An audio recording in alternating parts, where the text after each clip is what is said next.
Yeah, it's me again. I'm back again with reading some more Reddit stories. This one is called Am I the Butt for Taking My Niece to Court Over a Coat? I, a 20-year-old female, have a niece, a 16-year-old female. She's my only sister's only child. 2 years ago, I married a very wealthy man, a 34-year-old man, and because of the pandemic, last Christmas was my first with my in-laws. My mother-in-law gifted me a coat that's worth more than $20,000. Whoa. I started wearing it, asked her where she bought it, and she said that it would be my Christmas gift from her. I didn't know how much it was. I knew it was expensive, but I thought maybe $3,000 at most. I was visiting my sister last January when my niece saw it. She googled the brand and showed me how much it really was. I won't lie, I didn't wear it after that because I was afraid of ruining it. I would have done the exact same thing too. Cause I mean, like it's. What did Opie say? How much it was? $20,000. Yeah, I would stop wearing it. Anyways, back to the story. Last week I wore it while visiting my sister. I was putting it back on to leave. I felt something go splat on my back. Then my niece started cackling and the smell of paint hit me. I was so pissed off while she was not apologetic at all. Her mom screamed at her and said she was grounded. Then she said she would pay for the dry cleaning. While I was in my car, still in shock by the way, I got an alert. And then my niece posted reels of her doing a prank on me and she said, I'm going to hit my aunt's $20,000 coat with a paint-filled balloon to see how she reacts. I saved it on my phone, sent it to her mom, and told her that a week's grounding is not enough. She did not reply, but I saw that my niece took it down. It got less than 5 views by then. The next day, I found out my coat cannot be saved, so I called my sister, told her that her daughter had to pay it back. Well, we got into an argument, and she said that they will not be paying it, and if I wanted a new one, I should get my husband to buy it for me. I think that they should pay for it. They can afford it, in my opinion. They can afford to. In my opinion, they should sell my niece's car and pay me back my money. We did not reach an agreement, so I told her I will be suing and reminded her that I have video evidence that her daughter A did it on purpose for online clout and B knew exactly how expensive it was. People in my life are not objective at all. I have some calling me the buttholes, some saying they are the buttholes for not buying me a new one, and some are so obsessed with the price of the coat that they are calling me a butthole for simply owning and wanting a new one. So, am I the butthole? Sorry for making it clear, but my coat was bought near just identical to my mother-in-law. Info about the coat and family wealth from the comments. It was a Laura Piana. Wow. Okay. Actually, it's a cashmere with silk inside. I honestly don't know too. I mean, it's very well made, very soft and worn, and looks great when worn. But why is it worth $20,000? I don't really know. Before I met my husband, I thought I was doing well for myself. Then I entered his world and found out the real difference between rich and wealthy. Sorry, but I'm laughing at this person at OP's naivety between rich and wealthy. I already knew the difference between rich and wealthy. Anyways, back to the story again. My sister-in-law was having a pregnancy craving while staying with us. I was less than 6 months into this whole relationship. My reaction was to grab my keys to get her what she wanted. Husband was busy. She looked at me weird and said, "Just call the concierge. This is what they are paid to do." It was a mind-blowing moment for me.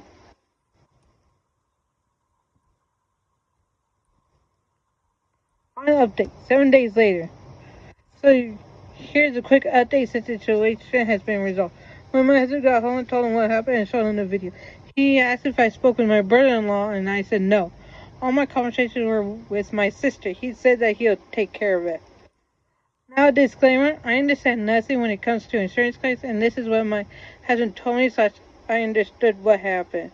My husband talked to my brother-in-law, told him exactly what happened, and showed him the prank video. Then he told him that the code was insured. We will be filing a claim and submitting the video, and we might have to file charges for the claim. He assured him that we would be dropping the charges.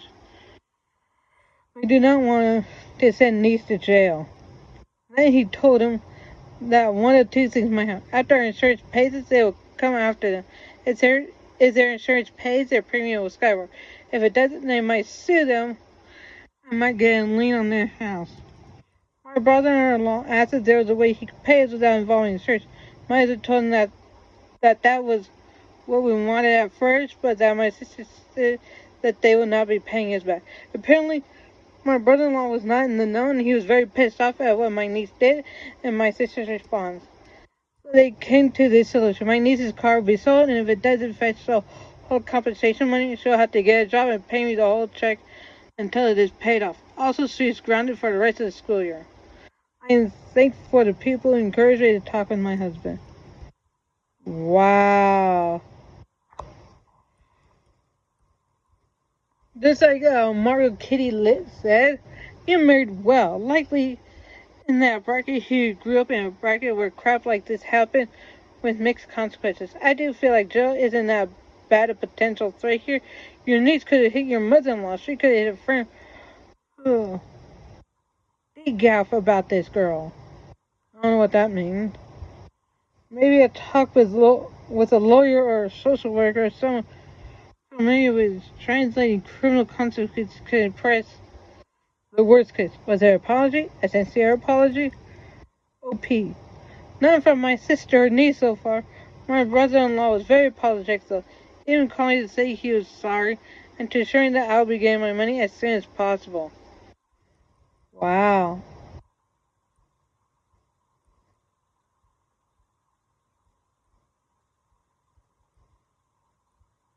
Yeah, hopefully she learned her lesson. Oh, we'll see.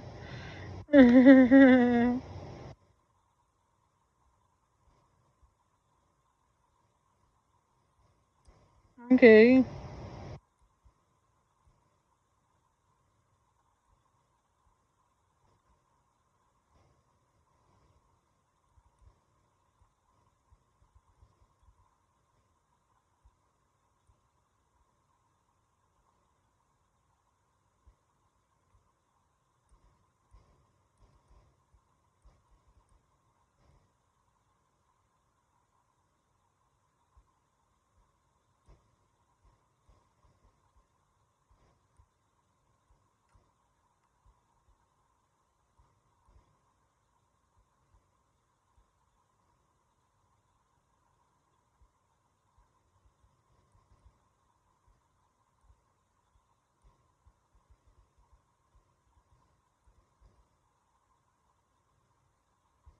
This is from r/petty revenge.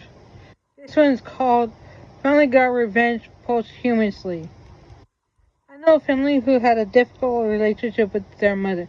She could be cruel with her words and frequently used favoritism to triangulate her children. She had a particular issue with girls. Her two daughters often bore the brunt of her vitriol. This had lifelong impacts on them, their life choices, and self-esteem. Meanwhile, their father was an incredible man. He was kind, funny, and a genuinely lovely human. I don't know how they ended up together either. She outlived him by almost 2 decades. When he died, their children made sure that he was buried with a headstone highlighting their love. He was listed with a range of loving superlatives capturing who he was. However, when she died and it came time to edit the headstone, the double plot, the responsibility fell to her daughters. Therefore, the stone reads names changed.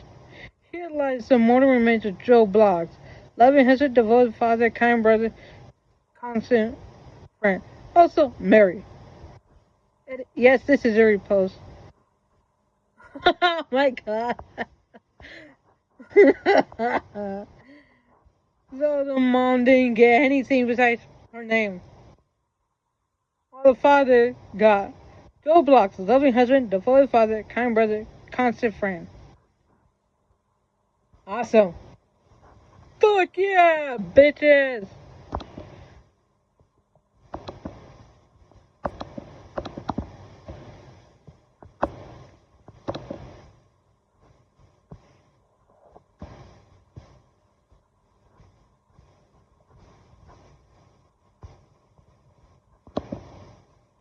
This one is from our slash best writer updates. This one is called A Friend of Mine Asked Me to Babysit Her Daughter for a Weekend While She Dipped Away to Atlanta for a weekend. That was almost 2 months ago. Some friend of mine had a little girl named Mariana. She doesn't know who the father is and whatever. High key, she's always been kind of a shit mom. Neglectful and short tempered, but I always thought she loved Mariana. I babysat for Mariana a bit here and there, but I wasn't the only sitter. I came to really like this kid. She's now 4. Ever since January, my friend was bragging about her new boyfriend in Atlanta. Late April, she messaged me and said, "Hey, my sister Belle, can you watch Mary, our nickname for Mariana, from Friday to Monday, April 27th to the 30th? I'm going to Atlanta to meet my boyfriend and I can't bring her." I agreed to babysit. She told the school and everything. So Friday morning, she dropped off a bunch of clothes and a stuffy at my apartment. In hindsight, she left way more clothes than was normal, but I didn't think anything of it. Then she left to catch her plane. I went and picked up Mariana from school and took her home. For the record, I don't work. I received compensation disability from work injury that left me with a bad knee. I took her to the park across the street from my building and played with her until dinner time. We cooked dinner together, we cleaned up, watched a movie, and then I read her stories. On my phone, the mother didn't have books and never read to her. I got her changed and put her to bed on the couch and I went to sleep. We had a good weekend. We went to the library Saturday for half the day and played in the park. And Sunday was kind of a lazy cuddle day. We did some crafts, put on a movie, and napped all day. Monday after school, the mom was supposed to have come gotten Mariana by 5. She didn't show. I spammed her phone with calls and texts and got no answer. I didn't know what to do, so I just kept doing what I was doing. Tuesday, there was still no contact. Mariana was starting to get upset and asked where mommy was. Wednesday, I went to my friend's house, but no one's home. I contacted all of our mutual friends, but still nothing. Wednesday night was hard. Mariana had a really bad tension of crying and screaming for her mommy. It was so bad she didn't sleep, and I had to tell her school she wouldn't be in. The school, for the record, wasn't asking questions yet. Finally got her calmed down. I told her mommy got a little lost on the trip, but until she came home, I'd take care of her. She started to have nightmares about being abandoned and became anxious and clingy. After a week of being woken up by her screaming through the night, I let her sleep with me, which helped tremendously. So that lasted 5 days until I bought her a little futon and put it beside my bed. So if she wakes up, she can see that I'm still right beside her. When she was delivered to me in April, her clothes smelled iffy. Her shoes had holes in the soles and were too small, and I found out she needs glasses. I bought her a whole new wardrobe, new shoes, and I taught her how to cook and bake, and we're learning guitar for kids. She's healthy, she looks better. Before she looked tired all the time and seemed to just be not well nourished. She hadn't touched any soda since she's been in my care, and she eats regular healthy meals.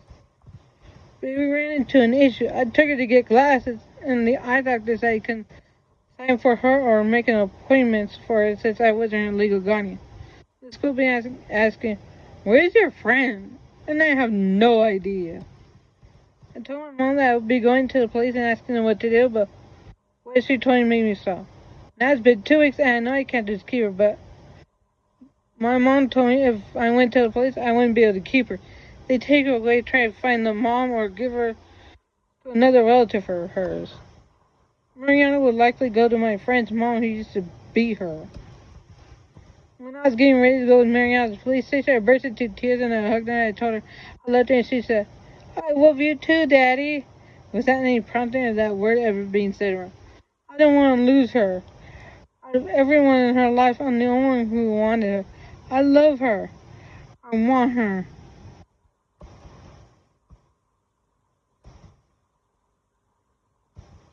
A few comments before all edit. You're right, I went by the house again yesterday in stillness. A friend of mine said she probably abandoned Mariana. It looks that way because her car was sold, supposedly, and her neighbor said she never came back. Someone else checked in with her mom and best friends, and there's rumors she moved in with her new guy and changed her name, but I don't know, and I don't want to feel hearsay. But I will say is that there's a reason no one is worried about her, and everyone assumed she abandoned Mariana. This isn't the first time she ran away with some guy. The school has a call because apparently they were told she might be away for the rest of the school year, so technically this makes sense. I live in a one-bedroom apartment, so it's tough. I don't want to start making her sleep on a couch again, and the apartment is small. So if I get custody, I'll try to move us into a two-bedroom. It's possible for me to apply for emergency. It's possible for me to apply for emergency custody. How do I do that? The more I, the more I spend time with Mariana, the more I hate my friend without even wanting to. Mariana is so beautiful and intelligent and spirited. She's fun and sweet and gentle and loving. How do you abandon someone who adores you like this? She cries at night for her mother and asks me why mommy doesn't love her, and it makes me so angry, and I try not to be because I don't know what went in her mind. I don't want to hate the mother. I try not to hate anyone, but it's so hard. I don't think I can. I'm mentally preparing myself to say goodbye, and Mariana knows I'm not okay too. When I check my phone and check my messages, she tries to come between me, sit on me, cuddle, etc. She's been really clingy and sucky, crying and coming to me for cuddles over a little fall she had on the carpet. I think she senses that I'm very emotional right now. I don't know how to look at her and tell her that I'm disappearing just like mommy did. It seems that best case scenario is she goes into the state's care until my emergency custody is approved. And just to clarify, Mariana's grandmother and uncle both know I have her. They seem to know where the mother is, but they won't say anything. They don't care that I'm taking care of her, and they have never requested or demanded her. They don't want her. What do I do? Can I be allowed to adopt her based on the grounds that I've been looking after her this long, or will they take her away? Edit 2. I decided that I have to do the right thing. I'm going to call the grandmother Monday morning and tell her I want custody. And then no matter what, I'll call CPS and apply for emergency custody. I'm not ready to say goodbye. I'm on the brink of a panic attack just thinking of it. I feel sick and sweating, but we have laws for a reason. And if I'm circumvent them to protect Mariana, other people could do it to her kids. I'm going away until Monday. Tomorrow I'm going to give Mariana the best night of her life. Anything she wants to do or wants to have is hers. Wish me luck. Edit 3. I saw help from r/legal advice, but I don't think they understand what I'm trying to figure out since almost all their comments are about race. But yeah, I'll reach out to CPS to explain that I have spent months trying to get in touch with Mariana's legal guardian, that I've been a surrogate parent since April, and that Mariana had benefited from my care. I'll try to explain that I would like to be granted temporary custody until this is figured out, since separating us could be traumatizing for Mariana. Thank you all for your advice and kind comments. Edit 4. Since it seemed to upset a lot of people, I deleted some information about how no one knows Mariana's cultural identity. It's not really relevant anyways, as my concern that culture could influence CPS's decision is apparently unfounded. I'm happy that CPS doesn't see color or culture, but I hope that in doing so, they don't mistakenly put children in the homes of people who are disrespectful towards their heritage. Edit 5. I just got off the phone with Mariana's grandmother. It didn't go well. She was quite offended when I said I already called CPS, and she was even more offended that I wanted to adopt Mariana. She insinuated that I'm trying to hurt the mother because I'm jealous that she won't sleep with me. While Marian's mother is a pretty woman, our personalities are at conflict despite my crippling loneliness. I'm not interested in engaging in those activities with her. The exchange became heated as she focused on my weight and lack of sexual prowess, and I focused on Marianne's well-being and my desire to give her a good home. I'll make a new update post once everything's settled down. TPS should have someone here by 4:30. A few comments from OP after all edits. I did write down everything I remember since last night, put together some recipes that she loves, and made a list of her favorite stories and books. It seems pretty guaranteed that she's going to be taken away, so I've packed up her recipe book and clothes and her toiletries and this little keepsake I got her. I'll be adding the journal and my childhood stuffy tomorrow. In the recipe book, I put some notes. I wrote down what veggies she likes and dislikes and marked down what spices and greens to try and stay stocked up on because we use it a lot. I wrote out how much she usually eats and what I do when she's being picky. I know that what she does and she helps me cook for each recipe. It took 4 hours to finish. I put some cute stickers on it and wrote Mary's cookbook on it in Sharpie. She is some former Latino on her father's side, maybe Mexican or Colombian, because her mom bragged about Mexican and Colombian men often. I don't know for sure. She isn't native though. I'll never give up on her. Tomorrow isn't goodbye forever. I'll get her back. I originally mentioned that Mariana was of Latino descent, though I don't know what culture she specifically belongs to. I should mention I knew the man Mariana's mom ran off with, which was basically her first name and his general appearance. A few grump butts got fixated on the racial details and tried to paint me some kind of racist, which was silly and rude and very unpleasant. Since they wouldn't let it go, I deleted all mentions of racist culture and deleted my post on legal advice. Update. 2.5 months later. A lot has happened since my last update. Amy is Mariana's mom. Brenda is Amy's mom. Caleb is Amy's brother. Dan is Amy's new boyfriend. Ella, Amy's former best friend. First, I filed a complaint with CAS citing how I was treated and the fact that the agent did not follow proper procedures. CAS agreed that things were handled poorly, but maintained that I had no rights pertaining to Mariana. The lady I talked to was very understanding. She said that they did, in fact, read the journal I made, and the CAS lady complimented me and stated outright that if I was a relative, even a distant one, she would be in my care, no problem. Please investigate Mariana's mother, Amy's disappearance. They found it. She was pregnant and living with Dan. She may potentially get deported back to Canada. I don't know if that's true or not, though she would not return CAS's phone calls. I reached out to Amy's brother, Kayla, as the grandmother, Brenda, was not returning my calls. Kayla and I talked. I asked him how Mariana was. I asked about his sister. I explained everything. He told me the following. Screen caps of a group text where Amy responded to Brenda, telling her I would call. Say yes. Amy said, call them and tell them he touches little girls, lol. Verbatim. Mariana was kept in Say Yes's care while the process to cut Amy's parental rights went on. They said she was suffering from extreme distress.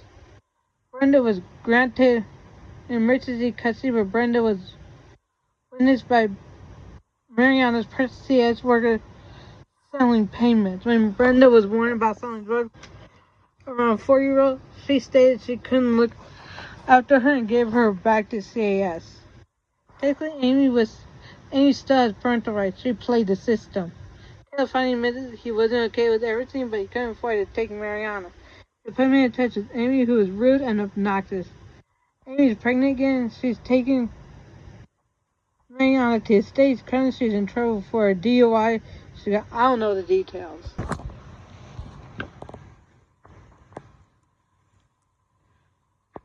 I called her and said outright that she would allow me to take Mariana in a closed adoption where she would have visitation rights. She wouldn't have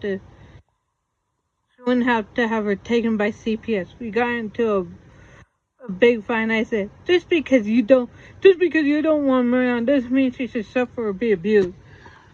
Let me give her a loving home. I said to her, there's a reason she dropped Mariana with me in the first place.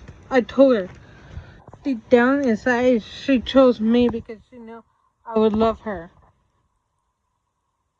I cried during our talk and she teared up too, but after our talk, she, according to mutual friends, went on a huge tirade about me on Facebook. My current primary goal is to get Mariana away from Amy. She's continuing to drink and do drugs, and her boyfriend is not someone anyone trusts. The grandma is completely out of the picture. Amy's close friend Ella reached out to me and said that she thought things were terrible and she fought against Amy and sacrificed her friendship to stick up for me. I found it moving because Ella wasn't someone I talked to. I'm trying to work out a deal with Caleb. My lawyer, who is a redditor from the last thread working pro bono for me, promised to represent him in family court for free. We are urging a fight for Mariana to get away from Amy and Dan so he can move forward with a close adoption. Caleb doesn't want to destroy the family any more than this already has, but he's considering it. He admits I am the only person who ever really cared about his niece, and I'm probably the only one who can make her happy. Honestly, it's been hard emotionally. Emotionally, it's been really devastating seeing Mariana go to such a bad place. I don't know what she's going through, but this has been torture for her. These months of struggle left me feeling bitter and angry as well as depressed and helpless. It's been hard to maintain a positive attitude. Every time you see her stuff in my apartment, I get terrible and get emotional. I've been sleeping poorly and skipping meals. I haven't been healthy since I lost her. Legally, if Caleb doesn't go through with his side, it's over. Sometimes I wonder if I could have just kept her. Probably not. She would be healthy and happy if I could have. I feel like the system failed Mariana. In my last thread, a young mom reached out to me. She said she was a few hours away in real life. So we talked and ended up getting along very well. We started a relationship and we met up a couple of times. She's been very helpful in helping me cope.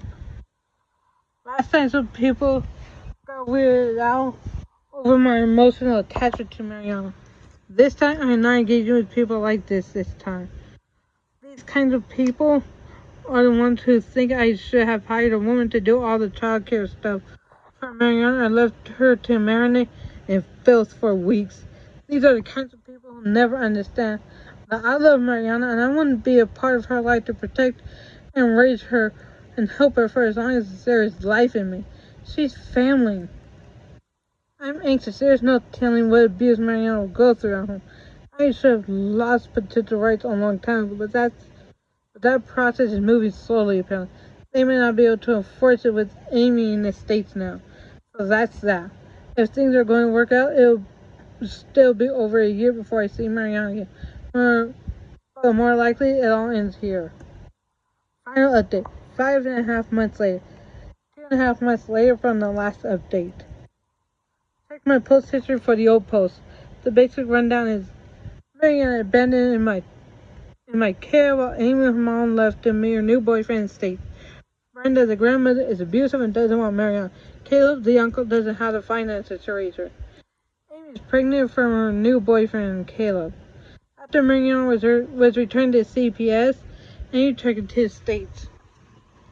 We tried to have Caleb sue for custody of Mariana due to Amy's neglect and dangerous lifestyle. I want to adopt Mariana, but for now I'm just praying that Caleb gets her and I can just be her babysitter. I promised Caleb if he got custody, I'd support Mariana financially. Whether she lives with me or with him, doesn't matter. I just want her to be happy. So here's what happened since then. Dan ducked Amy, threw her out for cheating on him, and was charged with assaulting Amy's lover. Amy then fled back to her grandmother's. Caleb backed out of this suit. He believes that he can support Mariana now that she's back home. But I doubt it. Either way, it's all over. Amy and Brenda are gone. They moved, and now I know nothing. I'm never getting Mariana. I'm never seeing her again. That's how. This all ends. I'm sorry for getting people's hopes up. In my last post, I meant I started seeing a young mom from her. We are still together, and her and her kid both really get along with me. We became Facebook official and have approached started moving in together. Mariana left a big hole in my heart, but this woman is helping me to heal. She has said that I can't do anything more for Mariana, but I could be there for her and her daughter. I don't know what to do with Mariana's things. I've given my girlfriend's daughter as much of it as she wants and needs, but there's still a lot. What my partner meant is that we've exhausted all our legal options. Even my lawyer said, without Caleb's help, it's all over. She was just trying to convey that I could make a difference to someone if I couldn't help Mariana any further. From OP. Unfortunately, I am now very well acquainted with the legalities. It's out of her hands. Best case scenario is Mary goes to foster care. Even though she won't ever go to me, I won't ever be able to know anything about her. She's gone from my life. I have no right legally or any information about her. Wow.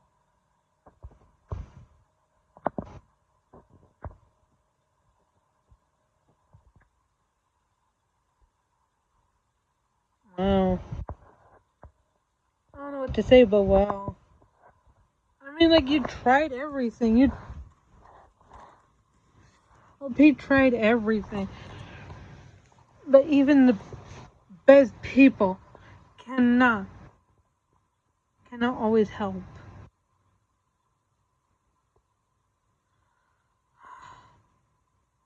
Oh, Mariana's okay.